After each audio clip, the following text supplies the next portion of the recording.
ಲೋಕಾಧಿಕಾರಿಗಳ ಮಿಂಚಿನ ಕಾರ್ಯಾಚರಣೆಯಲ್ಲಿ ತಿಮಿಂಗಿಲಗಳನ್ನೇ ಬಲೆಗೆ ಬೀಳಿಸುವಂತಹ ಕೆಲಸ ಆಗಿದೆ. ಬಾರ್ ಲೈಸೆನ್ಸ್ಗಾಗಿ ಕೋಟಿ ಕೋಟಿ ರೂಪಾಯಿ ಲಂಚವನ್ನ ಡಿಮ್ಯಾಂಡ್ ಇಟ್ಟಂತಹ ಪ್ರಕರಣದಲ್ಲಿ ಅಬಕಾರಿ ಡಿಸಿ ಮತ್ತು ಸೂಪರ್ಡೆಂಟ್ ಮೇಲೆ ದಾಳಿಯನ್ನ ಮಾಡಿ ವಶಕ್ಕೆ ಪಡೆದಿದ್ದಾರೆ ಅನ್ನೋದು ಗೊತ್ತಾಗ್ತಾ ಇದೆ. ಹೇಗಿತ್ತು ಲೋಕ ರೇಡ್, ಬನ್ನಿ ನೋಡ್ಕೊಂಡು ಬರೋಣ. ಬೆಂಗಳೂರಿನಲ್ಲಿ ಲೋಕಾಯುಕ್ತ ಭರ್ಜರಿ ಬೇಟೆ. ಲೋಕ ದಾಳಿಗೆ ಹೆದರಿ ಮೆಟ್ರೋ ಸ್ಟೇಷನ್ಗೆ ಓಡಿದ ಅಧಿಕಾರಿ.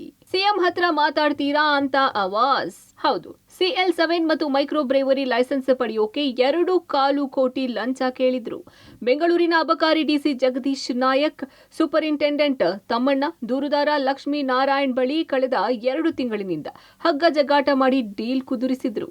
ಆದರೆ ನಿನ್ನೆ ಈ ಇಬ್ಬರ ಗ್ರಹಚಾರ ಸರಿ ಇರಲಿಲ್ಲ. ಮಧ್ಯಾಹ್ನ 12 ಗಂಟೆ ವೇಳೆಗೆ ದೂರುದಾರ ಲಕ್ಷ್ಮೀ ನಾರಾಯಣ್ ಅಡ್ವಾನ್ಸ್ ಹಣ ಅಂತ 25 ಲಕ್ಷ ಹಣ ತೆಗೆದುಕೊಂಡು ಬ್ಯಾಟರಾಯನಪುರದ ಅಬಕಾರಿ ಭವನಕ್ಕೆ ಹೋಗಿ ಅಧಿಕಾರಿಗಳ ಕೈಗಿಟ್ಟಿದ್ದ. ಹಣ ಪಡೆದ ಸೂಪರಿಂಟೆಂಡೆಂಟ್ ತಮ್ಮಣ್ಣ ತಕ್ಷಣ ಆ ಹಣವನ್ನ ಅಲ್ಲೇ ಹೋಗುತ್ತಿದ್ದ ಲಕ್ಕಪ್ಪ ಕೈಗೆ ಕೊಟ್ಟು, ಈ ಬ್ಯಾಗ್ ತಗೋ, ಸಂಜೆ ತಗೋತೀನಿ ಅಂದಿದ್ದ. ಮೇಲಾಧಿಕಾರಿ ಏನೋ ಕೊಟ್ಟಿದ್ದಾರೆ ಅಂತ ತನ್ನ ಪಾಡಿಗೆ ತಾನು ಹಣದ ಬ್ಯಾಗ್ ಹಿಡಿದು ಅಬಕಾರಿ ಭವನದಿಂದ ಹೊರ ನಡೆದಿದ್ದ.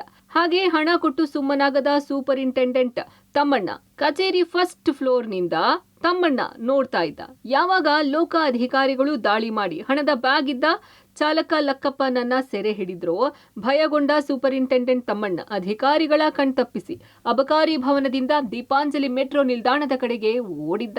ಕಾಡು ಮಲ್ಲೇಶ್ವರ ಬಳಿ ಅಮಾಯಕನಂತೆ ಪೋಸ್. ಅಧಿಕಾರಿಗಳಿಗೆ ಆವಾಜ್ ಬಿಟ್ಟಿದ್ದ ಅಬಕಾರಿ ಡಿಸಿ. ಹಾಗೆ ಉಸಿರು ಬಿಗಿ ಹಿಡಿದು ಓಡಿದ್ದ ತಮ್ಮಣ್ಣ ಮೆಟ್ರೋದಲ್ಲಿ ಮಲ್ಲೇಶ್ವರದಲ್ಲಿ ಇಳಿದಿದ್ದ. ಅಲ್ಲಿಂದ ನಡೆದುಕೊಂಡೆ ಮಲ್ಲೇಶ್ವರದ ಕಾಡು ಮಲ್ಲೇಶ್ವರ ದೇವಸ್ಥಾನದ ಬಳಿ ಹೋಗಿ ಏನೂ ಆಗೇ ಇಲ್ಲದವನಂತೆ ಕೂತಿದ್ನಂತೆ. ಒಳಗಿದ್ದ ಅಧಿಕಾರಿ ಎಲ್ಲಿ ಹೋದ ಅಂತ ಬೆನ್ನತ್ತಿದ ಲೋಕ ಅಧಿಕಾರಿಗಳು ಕಾಡು ಮಲ್ಲೇಶ್ವರ ಬಳಿ ಅಮಾಯಕನ ರೀತಿ ಕೂತಿದ್ದ ತಮ್ಮಣ್ಣನನ್ನ ವಶಕ್ಕೆ ಪಡೆಯೋಕೆ ಮುಂದಾಗಿದ್ರು. ಈ ವೇಳೆ ಅಧಿಕಾರಿಗಳಿಗೆ ಆವಾಜ್ ಹಾಕಿದ್ದ ತಮ್ಮಣ್ಣ, ನಾನ್ ಯಾರ್ ಗೊತ್ತಾ, ಸಿಎಂ ಸಿದ್ದರಾಮಯ್ಯನ ಕಡೆಯವನು, ಅವರು ನನ್ಗೆ ಸಂಬಂಧಿ, ಕಾಲ್ ಮಾಡಿಕೊಡ್ತೀನಿ, ಮಾತಾಡ್ತೀರಾ ಅಂತ ಆವಾಜ್ ಹಾಕಿದ್ನಂತೆ. ಇದಕ್ಕೆಲ್ಲ ಜಗ್ಗದ ಅಧಿಕಾರಿಗಳು ಮಾತಾಡೋಣ, ಜೀಪ್ ಹತ್ತಿ ಅಂತ ಕರೆದುಕೊಂಡು ಬಂದಿದ್ದಾರೆ. ಈ ಪ್ರಕರಣದಲ್ಲಿ ಹಣದ ಬ್ಯಾಗ್ ಜೊತೆಗೆ ಹೋಗ್ತಿದ್ದ ಲಕ್ಕಪ್ಪನದು ಯಾವುದೇ ಪಾತ್ರ ಇಲ್ಲ ಅಂತ ಪ್ರಾಥಮಿಕ ತನಿಖೆಯಲ್ಲಿ ಗೊತ್ತಾಗಿದೆ ಎನ್ನಲಾಗಿದೆ.